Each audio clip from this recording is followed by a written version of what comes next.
الحمد لله رب العالمين وصلى الله على سيدنا محمد وعلى آله وصحبه الطيبين الطاهرين. اللهم علمنا ما جهلنا وذكرنا ما نسينا وزدنا علما ونعوذ بك من حال أهل النار. اللهم واجعل نياتنا وأقوالنا وأفعالنا خالصة لوجهك الكريم. La louange est à Allah, le Seigneur des mondes.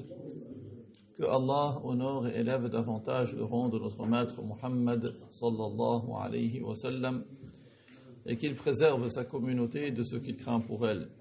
Nous demandons à Allah qu'il nous fasse apprendre ce que nous ignorons, qu'il nous fasse nous rappeler ce que nous avons oublié et qu'il nous augmente en connaissance. Et nous lui demandons de nous préserver de l'état des gens de l'enfer. Nous demandons à Allah qu'il fasse que nos intentions, nos actes et nos paroles soient accomplis sincèrement par recherche de son agrément. قال المؤلف رحمه الله وتنجيس المسجد وتقديره ولو بطاهر. هذا كنا رأيناه المرة الماضية بدأنا في شرحه. Donc l'auteur, que Dieu lui fasse miséricorde, a dit parmi les péchés du corps, il y a souiller une mosquée ou la salir avec quelque chose, même si c'est quelque chose de pur. Souiller la mosquée et la salir même avec quelque chose de pur.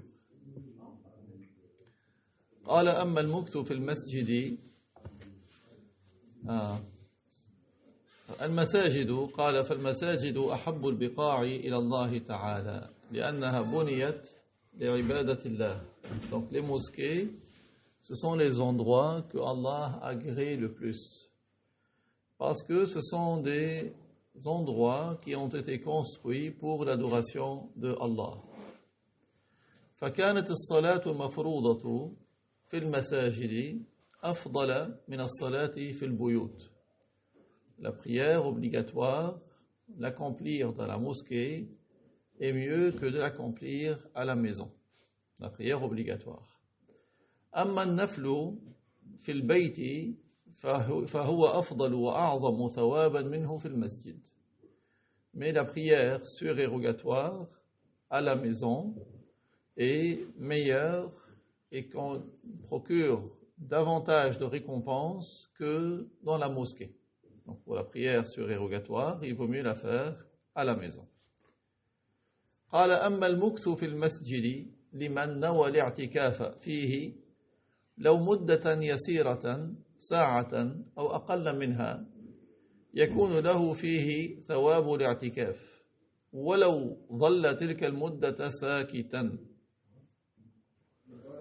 Pour ce qui est de rester dans la mosquée, pour celui qui a l'intention de faire l'i'tikaf, rester dans la mosquée, pour celui qui a l'intention de faire l'i'tikaf, même une courte durée, 1 heure ou moins que cela, il aura la récompense de l'i'tikaf.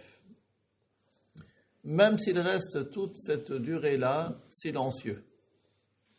وإن كان يتلو قرآنا أو يسبح أو يمجد الله تعالى بالتهليل أو التكبير أو التحميد كان أعظم أجرا.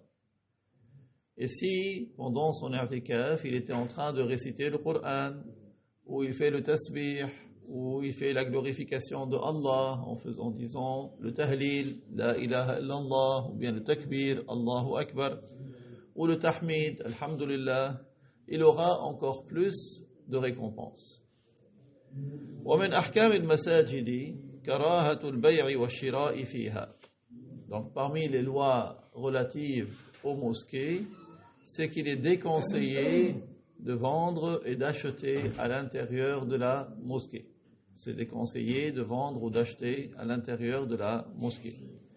فقد صح عن رسول الله صلى الله عليه وسلم أنه قال إذا رأيتم من يبيع في المسجد أو يبتاع إذا رأيتم من يبيع في المسجد أو يبتاع فقولوا له لا بارك الله لك فقولوا له لا بارك الله لك.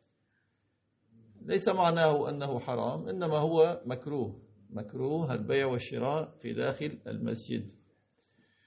Parmi les lois relatives aux mosquées, c'est qu'il est déconseillé de vendre et d'acheter à l'intérieur de la mosquée.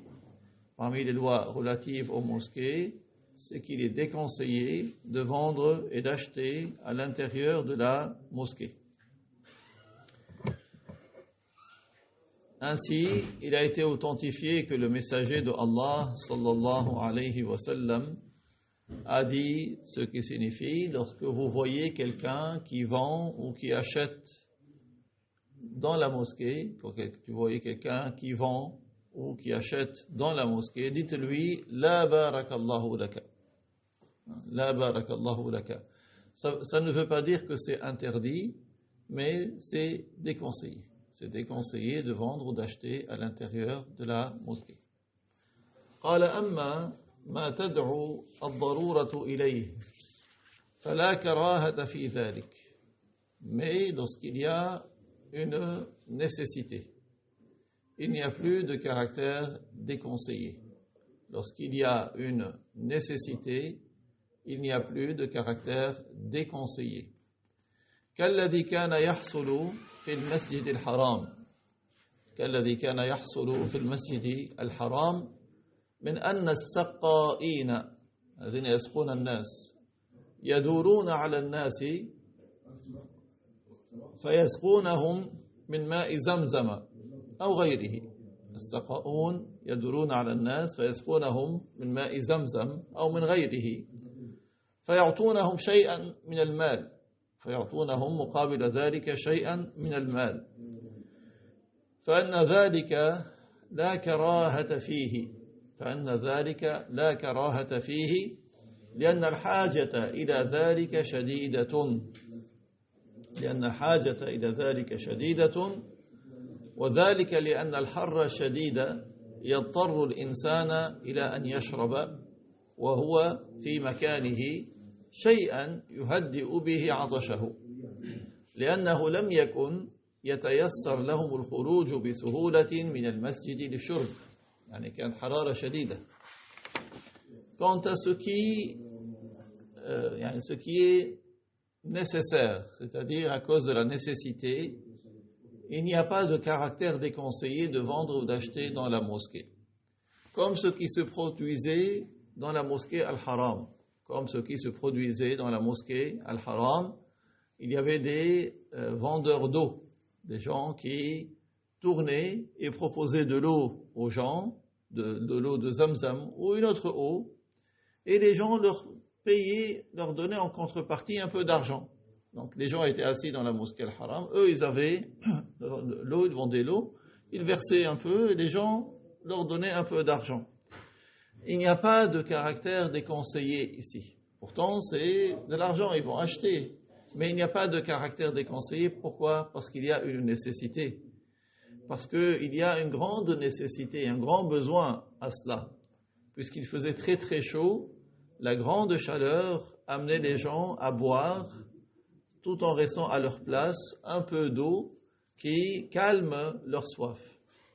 La grande chaleur amenait les gens, contraignait les gens à boire, tout en restant à leur place, un peu pour étancher leur soif, parce qu'il n'aurait été pas possible de sortir avec facilité de la mosquée pour aller boire puis de revenir.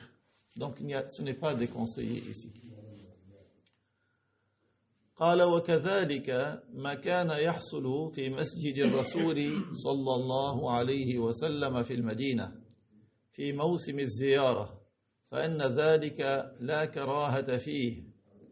De même, ce qui se produisait dans la mosquée du messager à Médine, à l'époque où les gens venaient visiter le messager, c'est-à-dire lors du pèlerinage. Avant le pèlerinage et après le pèlerinage, les gens vont pour visiter le messager, sallallahu alayhi wa sallam, à Médine. Donc, dans cette période de visite, la même chose se produisait, c'est-à-dire que des gens offraient un peu d'eau et les gens leur donnaient de l'argent en contrepartie. Il n'y a pas de caractère déconseillé en cela. قال ومن أحكام المساجد جواز المبيت فيها أي في المساجد للغريب وغيره ولغيره. Parmi les lois relatives aux mosquées, il y a le caractère autorisé de passer la nuit dans la mosquée. Que ce soit pour dormir, pour quelqu'un qui est étranger à la ville, ou même si c'est quelqu'un de la ville. Même si c'est quelqu'un qui a sa maison qui est à côté. C'est permis de dormir dans la mosquée. فقد كان عبد الله بن عمر بن الخطاب رضي الله عنهما يبيت في مسجد رسول الله صلى الله عليه وسلم ولم ينكر عليه أحد ذلك. Ainsi, notre maître Abdullah, le fils de notre maître Omar ibn al-Khattab, que Dieu les agrée tous les deux, il passait la nuit dans la mosquée du messager de Allah sallallahu alayhi wa sallam, et personne ne lui réprouvait cela. Personne ne lui reprochait cela. Personne ne lui disait comment tu dors dans la mosquée alors que ta maison elle est à côté. Personne ne lui a dit cela. كان ينام في المحل الذي يصلى فيه. كان ينام في المحل الذي يصلى فيه. Il dormait à l'endroit où les gens faisaient la prière. هذا من عبد الله ibn Omar ibn al-Khattab. C'était Abdullah, le fils de Omar ibn al-Khattab, que Dieu les agrée. قال وأما الحديث في المسجد بحديث الدنيا أن يتحدث بأمور دنيوية في المسجد الذي ليس فيه معصية ليس حديثا فيه معصية كغيبة المسلم ليس شيئا حراما كغيبة المسلم فيجوز هذا الحديث ولا يذهب شيئا من الثواب. Pour ce qui est de la conversation qui porte sur des sujets du bas monde, dans la mosquée, discuter et parler des sujets du bas monde. Dans un sujet qui ne comporte pas de désobéissance à Dieu. Ce n'est pas comme par exemple une médisance. La médisance, elle est interdite, que ce soit à l'intérieur de la mosquée ou à l'extérieur de la mosquée. Mais on ne parle pas de sujets qui sont interdits. On parle d'une conversation qui n'est pas interdite. Eh bien, c'est quelque chose d'autorisé. Et elle ne fait pas, une telle conversation ne fait pas perdre la récompense. Ne fait pas perdre la récompense d'être dans une mosquée. وقد وضع الكذابون حديثين على رسول الله صلى الله عليه وسلم لا أصل لهما. Il y a des gens qui ont menti au sujet du messager de Allah sallallahu alayhi wa sallam. Ils ont fomenté deux hadiths. Ils ont fomenté deux hadiths qui n'ont aucun fondement. أحدهما يقولون إن الرسول قال الكلام في المسجد يأكل الحسنات كما تأكل النار الحطب. هذا الحديث موضوع مكذوب على رسول الله صلى الله عليه وسلم ومعناه فاسد. معناه فاسد. لما معناه فاسد؟ لأن الكلام في المسجد حصل في زمن النبي صلى الله عليه وسلم بما ليس ذكرا لله تعالى ولا تعليم علم حصل في زمن الرسول أن كانوا هناك أناس يتكلمون من دون أن يكون هذا الموضوع ذكر الله أو تعليم علم. فهذا معناه فاسد هذا الكلام المكذوب. Donc ce hadith il est mensonger. Ce hadith il est fomenté, mawdou' et mensonger. Il est attribué mensongèrement au messager de Allah sallallahu alayhi wa sallam. Et sa signification est mauvaise. Sa signification est mauvaise. Pourquoi? Parce qu'il est arrivé à l'époque du prophète sallallahu alayhi wa sallam de discuter et de dire que les gens discutent sans que ce soit du dhikr, sans qu'ils n'évoquent Allah Ta'ala, sans que ce soit pour enseigner une science de religion. Ils discutaient entre eux sans que ce soit un enseignement de science religieuse ni une évocation de Allah Ta'ala. ففي صحيح البخاري رحمه الله أن اثنين من الصحابة كان أحدهما له دين على الآخر. اثنين من الصحابة، واحد له دين على الآخر، فتقاضاه صاحب الدين، يعني سأله أن يقضي دينه ويعيد له ماله، فتقاضاه صاحب الدين حتى ارتفعت أصواتهما. واحد يقول رجع لي، لا يعني ارتفع أصواتهما. وصاحب الدين اسمه كعب بن مالك، صاحب الدين اسمه كعب بن مالك. Dans le Sahih de Al-Bukhari, que Dieu lui fasse miséricorde, deux compagnons, l'un avait détenu une créance sur l'autre. L'un détenait une créance sur l'autre. Ça veut dire quoi qu'il détenait une créance? C'est-à-dire que l'autre lui devait de l'argent. Il devait lui rembourser. Un détenait une créance sur le deuxième. C'est-à-dire que le deuxième devait de l'argent au premier. Alors, celui qui avait la créance lui a demandé de le rembourser. Il lui a demandé de lui rembourser sa dette. Et ils étaient en train de discuter au point que leur voix est devenue forte. On les entendait dans la mosquée. Rends-moi mon argent, donne-moi ton argent. D'accord? Donc, ils parlaient de sujets autres que sujet du bas monde. Et celui qui détenait la créance, c'est un compagnon qui s'appelle Ka'b. Ka'b ibn Malik. Ka'b, fils de Malik. فقال رسول الله صلى الله عليه وسلم لصاحب الدين. الرسول كان شاهدا. ماذا قال لصاحب الدين؟ قال له يا كعب. قال له يا كعب. وأشار له إشارة أن يسقط عنه نصف الدين. يا كعب. Et le messager sallallahu alayhi wa sallam était là, il observait. Il a interpellé celui qui détenait la créance. Il lui a fait un signe, il lui dit Ka'b. Il lui a fait un signe, ça veut dire excuse-le pour la moitié. والشاهد في هذا الحديث أن الرسول صلى الله عليه وسلم لم ينكر عليهما كلامهما في المسجد في أمر من أمور دنياهم. Donc, qu'est-ce qui nous intéresse, nous, dans ce cours, dans ce hadith? Quel est l'argument?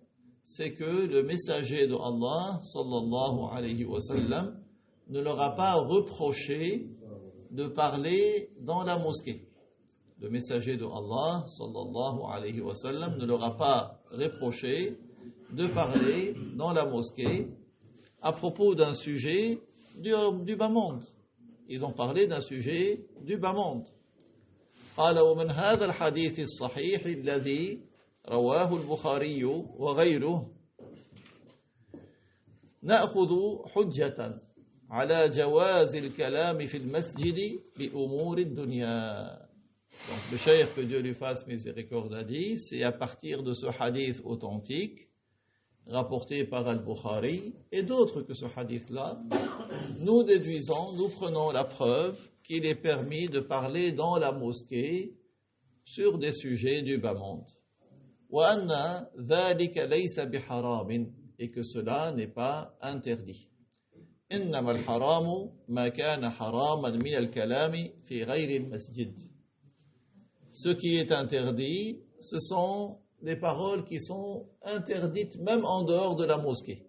Donc, quelles sont les paroles interdites dans la mosquée? Ce sont les paroles qui sont interdites en dehors de la mosquée. إلا إذا كان هذا الكلام يحصل به تشويش على مصل أو على قارئ. Excepté le cas où ces paroles vont déranger quelqu'un qui fait la prière ou quelqu'un qui récite le Coran. Sauf si ce sont des paroles qui dérangent quelqu'un qui fait la prière ou qui récite le Coran. فإن كان في المسجد تال يتلو القرآن أو مصل حرم التكلم بجانبه بحيث يتشوش القارئ أو المصلي. Si dans la mosquée, il y a quelqu'un qui récite le Coran, si dans la mosquée, il y a un récitateur du Coran, ou quelqu'un qui fait la prière, il est interdit de parler juste à côté de lui, de sorte que ça dérange, de sorte que cela dérange le récitateur du Coran ou celui qui fait la prière. وهذا يشمل ما إذا كان الكلام الذي يشوش على المصلي أو القارئ مذاكرة في العلم أو ذكرا أو غير ذلك فإن ذلك حرام. Et ceci englobe le fait que ces paroles qui dérangent celui qui fait la prière ou celui qui récite le Coran soit une révision de sciences de la religion ou soit une évocation de Dieu ou autre que cela. Déranger celui qui récite le Coran ou qui fait la prière dans une mosquée est interdit. فمن دخل المسجد فوجد مصليا أو تاليا يتلو القرآن حرم عليه أن يشوش عليه سواء كان بكلام عادي دنيوي أو بتلاوة. Donc si quelqu'un entre dans la mosquée et qu'il trouve quelqu'un qui fait la prière ou quelqu'un qui récite le Coran, il lui est interdit de le perturber, de le déranger, que ce soit en tenant des paroles, une conversation habituelle entre les gens, ce qui porte sur des sujets du bas monde, ou en récitant du Coran. فمن أراد تلاوة فليتلو بحيث لا يشوش على ذلك التالي. Donc si lui, il veut réciter le Coran et qu'il y a déjà un qui récite, qu'il récite sans déranger le premier. وبحيث لا يشوش على ذلك المصلي. Et de sorte qu'il ne dérange pas celui qui fait la prière. وأما الحديث الثاني الذي هو مكذوب على النبي صلى الله عليه وسلم فهو من تكلم في المسجد بكلام الدنيا أحبط الله أعماله 40 سنة وهذا كذلك كذب. Donc le deuxième hadith qui est mensongèrement attribué au prophète dans ce sujet-là, c'est ceux qui prétendent que le prophète aurait dit: celui qui parle dans la mosquée en tenant des paroles du bas monde, sur des sujets du bas monde, Allah lui fait perdre les récompenses de 40 années. Ça aussi c'est faux, c'est un mensonge. فقد ثبت أن نبي الله صلى الله عليه وسلم كان يكون في المسجد مع جمع من أصحابه بالليل وكانوا يتذاكرون ما حصل في الجاهلية أي قبل دخولهم في الإسلام من أحوال الناس وأعمالهم. Donc il a été authentifié que le prophète sallallahu alayhi wa sallam, il était dans la mosquée, dans sa mosquée, et il y avait un groupe de ses compagnons la nuit. Et qu'est-ce que ses compagnons faisaient? Ils étaient en train de discuter de ce qu'il s'était passé dans la Jahiliyyah, avant la mission de prophète de notre maître Muhammad, c'est-à-dire avant qu'il n'entre en islam. Ils parlaient de comment les gens faisaient et leurs actes, et ils rigolaient, ils riaient. D'accord? Ils se rappelaient, voilà, comme aujourd'hui certains ils disent, tu te rappelles, quand on était jeune, on faisait. Donc ils rigolaient. وَالرَّسُولُ يَتَبَسَّمُ. Et le prophète sallallahu alayhi wa sallam, il était témoin et il souriait. ففي هذا الحديث الصحيح الذي أخرجه الترمذي وصححه والحديث الذي قبله دليل على أن الكلام في المسجد بما ليس من الكلام المحرم والضحك ليس بحرام ولا يحبط العمل بل ذلك جائز. Donc à partir de ce hadith authentique qui est rapporté par At-Tirmidhi, qu'il a jugé sahih, et le hadith précédent. Donc le hadith précédent, quand les deux compagnons, l'un demandait le remboursement de sa dette à l'autre. Donc il y a la preuve que parler dans la mosquée en tenant des paroles qui ne sont pas interdites et sourire et rire dans la mosquée, ce n'est pas interdit. Ce n'est pas interdit et ce n'est pas quelque chose qui fait perdre la récompense. Cela est plutôt licite et autorisé. قال وأما الكلام المحرم فإن حصل في المسجد فيكون أفحش منه فيما إذا حصل في خارج المسجد. pour ce qui est des paroles interdites, si elles se produisent à l'intérieur de la mosquée, elles seront plus odieuses que si elles se produisaient à l'extérieur de la mosquée. Les paroles interdites, si elles ont lieu à l'intérieur de la mosquée, elles seraient plus odieuses que si elles se produisaient à l'extérieur de la mosquée. كما أن المعاصي من الصائم أفحش منها في غير حال الصيام. كما أن المعاصي من الصائم أفحش منها في غير حال الصيام. Tout comme les péchés qui sont commis par quelqu'un qui fait le jeûne, ces péchés sont plus odieux, sont plus laids que les péchés qui se produisent de quelqu'un qui ne fait pas le jeûne. Les péchés qui sont commis par quelqu'un qui fait le jeûne sont plus odieux, plus laids que les péchés qui sont commis par quelqu'un qui ne fait pas le jeûne. قال ومن أحكام المساجد أنه يجوز فيها الجلوس محتبيا أو متربعا وكل كيفيات الجلوس جائزة في المسجد. Parmi les lois relatives aux mosquées, c'est qu'il est permis de s'asseoir muhtabi, c'est ça le muhtabi, c'est comme ça. Ça c'est le muhtabi. C'est permis de rester comme ça dans la mosquée, c'est-à-dire de croiser ses mains en attrapant ses jambes. Donc en tenant, parfois certains même ils font avec ce châle et ils l'enveloppent autour de lui, comme ça, pour rester, qui s'attache avec ça. Oui, comme ça.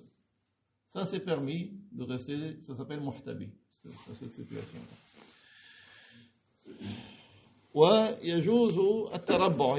Il est permis également de s'asseoir en tailleur, comme moi je suis maintenant. Ça s'appelle mutarabbi'a.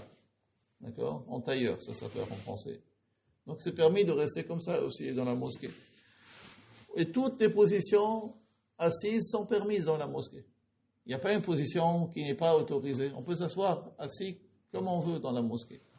On peut même s'allonger dans la mosquée. On peut rester allongé. Même si quelqu'un il est allongé avec ses pieds dirigés vers la qibla. C'est autorisé. C'est autorisé. قال فيجب زجر الجهال الذين يحرمون مد الرجلين في المسجد إلى جهة القبلة. Le cheikh, que Dieu lui fasse miséricorde, a dit, il est un devoir de réprimander les ignorants. Il est un devoir de réprimander les ignorants qui interdisent de tendre les jambes dans la mosquée vers la qibla. Il est un devoir de réprimander les ignorants qui interdisent de tendre les jambes vers la mosquée, dans la mosquée vers la qibla. فَأَنَّ تَحْرِيمَ ذَلِكَ فَسَادٌ وَضَلَالٌ. Interdire cela, c'est quelque chose de mauvais et c'est de l'égarement. Interdire cela, c'est mauvais et c'est de l'égarement.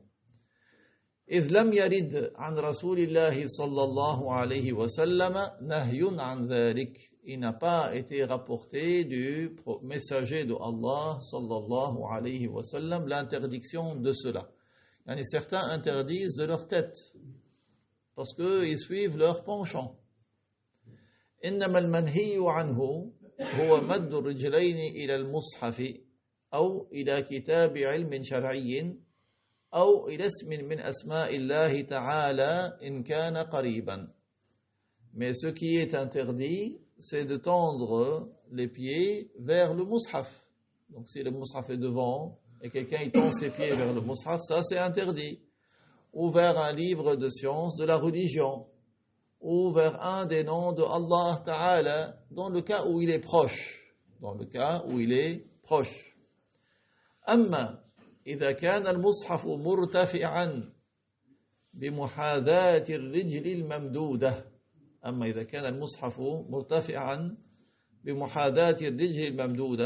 فإن ذلك ليس بحرام.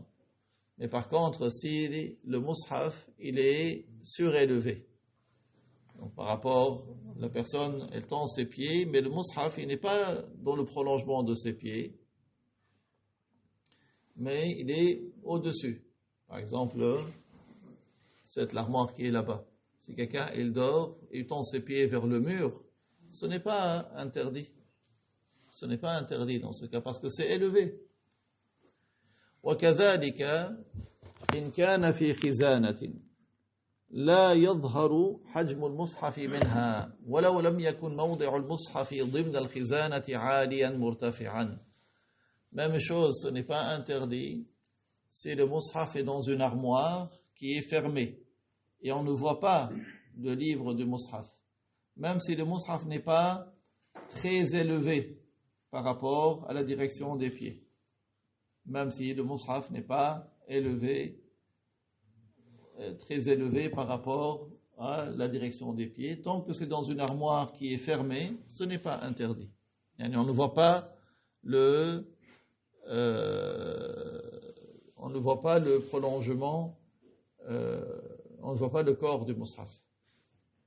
قال ثم من أحكام المساجد التي هي مستحبة تنظيفها وتطييبها أي جعل الطيب فيها بالتبخير بالبخور الطيب كاللبان أو العود الذي كان رسول الله يتبخر به.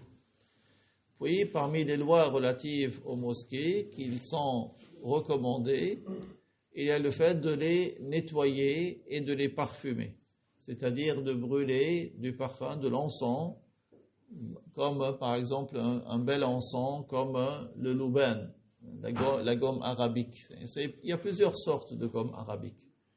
La gomme arabique, en fait, c'est quoi? C'est de la sève. C'est de la sève qui est extraite de certains arbres, qui a une belle odeur.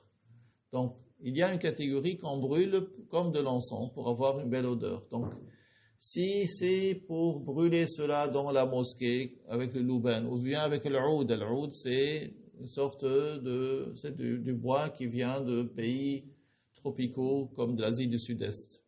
Donc ça aussi, on en fait un parfum également. Donc le brûler en tant qu'encens, l'oud, le messager de Allah sallallahu alayhi wa sallam, le faisait pour parfumer son corps. Ou son corps, il est parfumé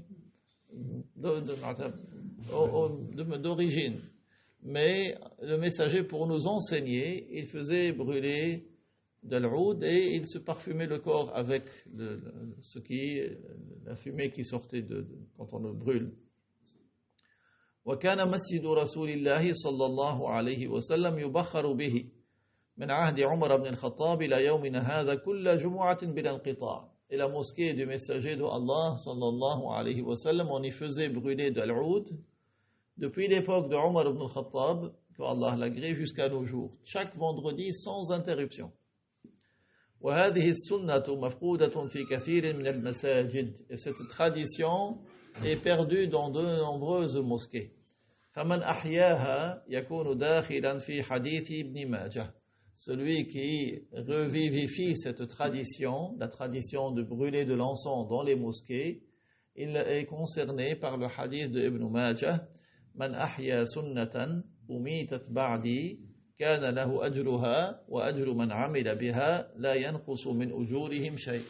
C'est un hadith rapporté par Ibn Majah qui signifie, donc le prophète alayhi salatu wassalam a dit ce qui signifie, celui qui revivifie une tradition qui a disparu, il la revivifie après moi, il en aura la récompense, et il aura la récompense de celui qui la refera après, sans qu'il ne leur soit diminué quoi que ce soit de leur récompense. Donc, veillez autour de vous à revivifier cette tradition de brûler de l'encens dans les mosquées. قال المؤلف رحمه الله ومن معاصي البدن التهاون بالحج بعد الاستطاعة إلى أن يموت. Donc l'auteur, que Dieu lui fasse miséricorde, cite un autre péché du corps, le fait de négliger l'accomplissement du pèlerinage après en avoir eu la capacité, et ce jusqu'à la mort. الشرح قال أن من معاصي البدن تأخير أداء الحج بعد حصول الاستطاعة إلى أن يموت قبل أن يحج. Dans le commentaire, le cheikh dit, parmi les péchés du corps, il y a le fait de retarder l'accomplissement du pèlerinage. Après en avoir eu la capacité, c'est-à-dire que la personne avait la capacité de faire le pèlerinage, mais elle a retardé son accomplissement et elle est morte sans l'accomplir. قال الله تعالى وأنفقوا مما رزقناكم من قبل أن يأتي أحدكم الموت فيقول رب لولا أخرتني إلى أجل قريب فأصدق وأكن من الصالحين. جاء عن ابن عباس رضي الله عنهما في قوله تعالى فأصدق أي أزكي وأكن من الصالحين أي أحج.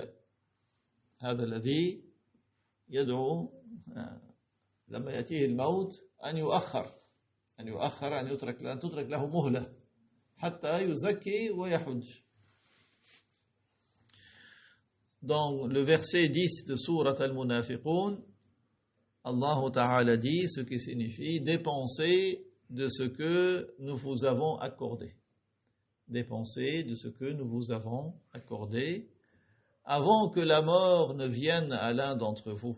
Avant que la mort ne vienne à l'un d'entre vous et qu'il ne dise « Ô Seigneur, laisse-moi encore un peu de temps pour que je puisse donner la zakat et que je fasse le pèlerinage. » Cette explication que nous avons intégrée dans la traduction est celle de Ibn Abbas, qui a ainsi expliqué la parole de Allah, fa'as-saddaqa, c'est-à-dire je donne la zakat, et la parole wa akum min as-salihin, c'est-à-dire que je fasse le pèlerinage. قال ووجوب الحج وإن كان على التراخي عند الإمام الشافعي وآخرين من الأئمة إذا تساهل المستطيع فيه حتى مات قبل أن يحج فإنه يحكم عليه بالفسق وإن لم يغلب على ظنه الموت قبل ذلك. Donc, l'obligation du pèlerinage, même chez l'imam Shafi'i, elle est ala tarahi. Qu'est-ce que ça veut dire ala tarahi? C'est-à-dire que la personne, par exemple, cette année, le pèlerinage, il est dans un mois, on est quel jour là? On est le 20, donc pratiquement dans 2 mois. Donc dans 2 mois, il a la capacité, mais qu'est-ce qu'il dit? Je ferai le pèlerinage l'année prochaine. Ça s'appelle ça at-tarahi. C'est-à-dire, il va pas le faire cette année, il dit je le ferai l'année prochaine. D'accord? Donc, chaque année, il met l'intention de le faire l'année suivante. Puis, un jour ou l'autre, il va le faire. C'est ça son intention. C'est pas que... Mais il se dit, l'année prochaine, je le ferai. Mais pas cette année-là. Et chez d'autres imams que Al-Shafi'i, c'est également la même chose. Mais quelles sont les conséquences? Quelles sont les conséquences? Si lui, il se relâche au point qu'il meurt sans l'avoir accompli, alors il est jugé grand pécheur. Donc si lui, il dit, je le décale pour l'année prochaine. C'est ça, tarahi, je le décale l'année prochaine. Mais si en fin de compte, il meurt sans l'avoir accompli, il est chargé d'un grand péché, même si lui, il ne pensait pas qu'il allait mourir. C'est pas qu'il était atteint d'une maladie grave et il pensait, même s'il il ne penchait pas à ce qu'il allait mourir, même s'il n'avait pas cette crainte particulière due à sa situation qu'il allait mourir. قال وكذلك كل فرض موسع بمدة العمر كقضاء الصلاة الفائتة بعذر فإنه يأثم بترك القضاء إلى أن يموت. Il a dit de même pour toute obligation dont le rattrapage est élargi. Pour toute obligation dont le rattrapage est élargi, c'est-à-dire de la durée de vie. C'est-à-dire que la personne peut le faire jusqu'à la fin de sa vie. Comme rattraper des prières manquées avec une excuse. Comme rattraper des prières manquées avec une excuse. Quoi, une excuse? Par exemple, quelqu'un s'est endormi, il s'est réveillé, il n'a pas fait la prière. Parce qu'il était endormi. Ça, c'est avec une excuse. Il s'est levé après le lever du soleil. Donc, il commet un péché s'il ne rattrape pas jusqu'à la mort. C'est-à-dire, il meurt sans avoir rattrapé. C'est vrai qu'il a le temps pour rattraper. Mais si il meurt et il n'a toujours pas rattrapé, il est chargé du grand péché. قال المؤلف رحمه الله ومن معاصي البدن الاستدانة لمن لا يرجو وفاء لدينه من جهة ظاهرة ولم يعلم دائنه بذلك. استدان وهو لا يرجو وفاء لدينه من جهة ظاهرة ولم يخبر دائنه بذلك. هذه المعصية. Donc parmi les péchés du corps, c'est le fait de s'endetter, de s'endetter de la part de quelqu'un qui n'a pas de ressources clairement envisagées pour rembourser. Le fait de s'endetter de la part de quelqu'un qui n'a pas des ressources clairement envisagées pour rembourser et il n'a pas informé son créancier de cela. Il n'a pas informé son créancier de cela. Donc lui, il n'a pas de ressources clairement envisagées pour rembourser, mais il n'a pas dit à son créancier. Et il s'endette malgré cela. C'est ça le péché du corps. الشرح قال أن من معاصي البدن الاستدانة للذي ليس بحالة الاضطرار. الاستدانة للذي ليس بحالة الاضطرار. إن كان لا يرجو وفاء للدين الذي يستدينه من جهة ظاهرة. إن كان لا يرجو وفاء للدين الذي يستدينه من جهة ظاهرة إذا لم يعلم دائنه بذلك أي لم يعلم بحاله أي لا يرجو لهذا الدين وفاء من جهة ظاهرة. Donc parmi les péchés du corps, le cheikh il explique, il dit, il y a le fait de s'endetter de la part de quelqu'un qui n'est pas dans une situation de besoin. Le fait de s'endetter de la part de quelqu'un qui n'est pas dans une situation de besoin, s'il n'a pas de ressources clairement envisagées pour rembourser sa dette. S'il n'a pas de ressources clairement envisagées pour rembourser sa dette, quand est-ce que c'est un péché? S'il n'informe pas son créancier de cela. C'est un péché s'il n'informe pas son créancier de cela. C'est-à-dire si son créancier n'avait pas su qu'il n'avait pas de ressources clairement envisagées pour rembourser la dette.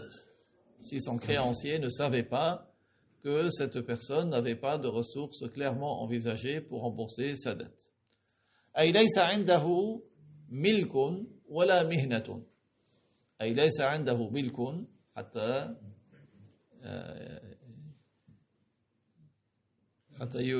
يدفع دينه ولا مهنة يستغلها لرد الدين. ليس له مهنة يرد بها الدين ولا ملك يرد به الدين. C'est-à-dire qu'il n'est pas propriétaire de biens à partir duquel il pourrait rembourser la dette et il n'a pas de métier qu'il pourrait faire pour rembourser sa dette. Il n'a pas de ressources clairement envisagées. قال فإن كان يرجو له وفاء من جهة ظاهرة فلا حرج عليه.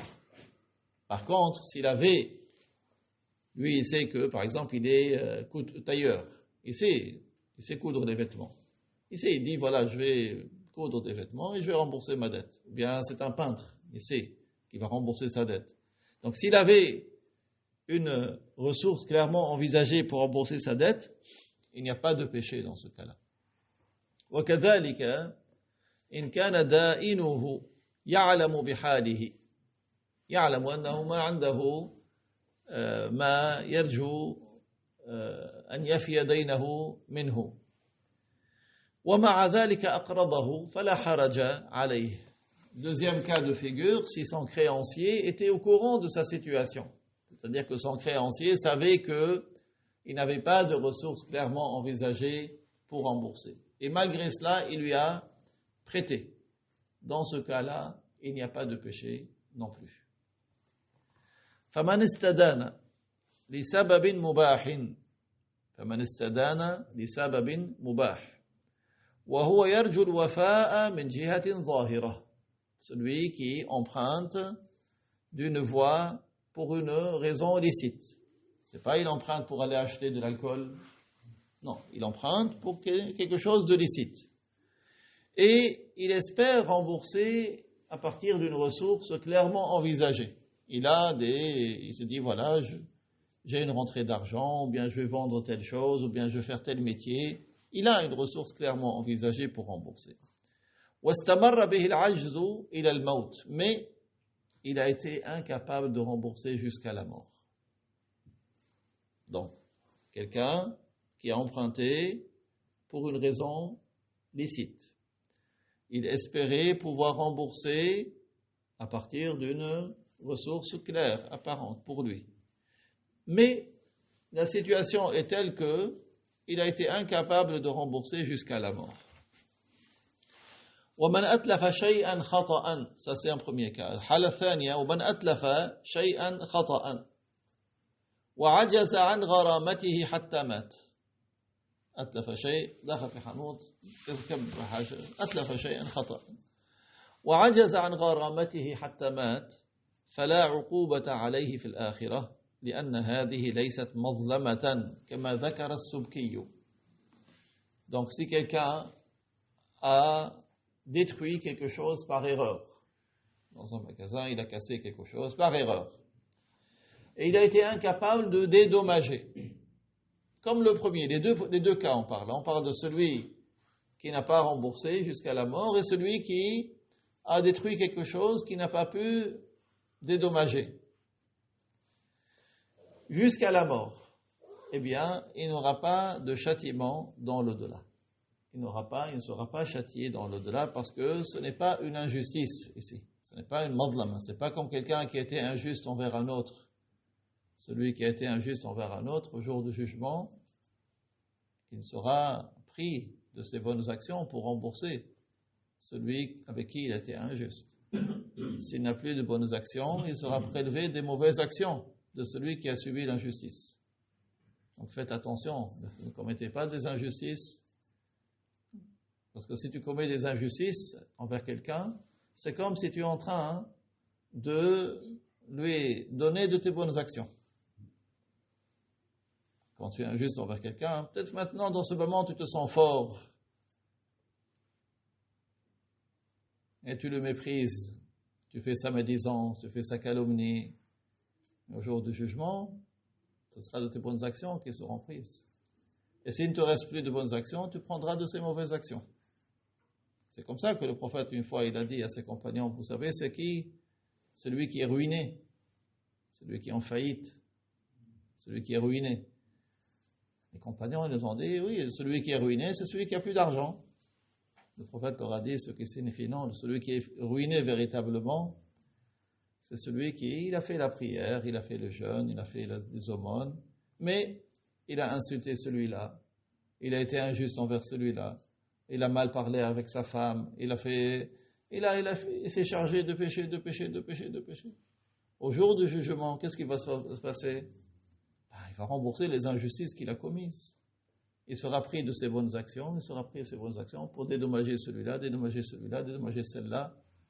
Et quand il ne restera plus de bonnes actions, qu'est-ce qui sera fait? Il sera pris des mauvaises actions des autres. Puis il sera jeté en enfer. C'est celui qui est ruiné. Donc ne soyez pas des gens ruinés. Il faut travailler pour son au-delà et surtout pas l'injustice. Pas d'injustice. Le musulman, il est respectable. C'est pas parce que tu te dis, ouais, on travaille ensemble dans la da'wa et tu te mets à parler de lui dans son absence. Non. Le musulman, il est respectable, quel qu'il soit. Wallahu ta'ala a'lam wa ahkam. بارك الله فيكم إن شاء الله نواصل في مرة قادمة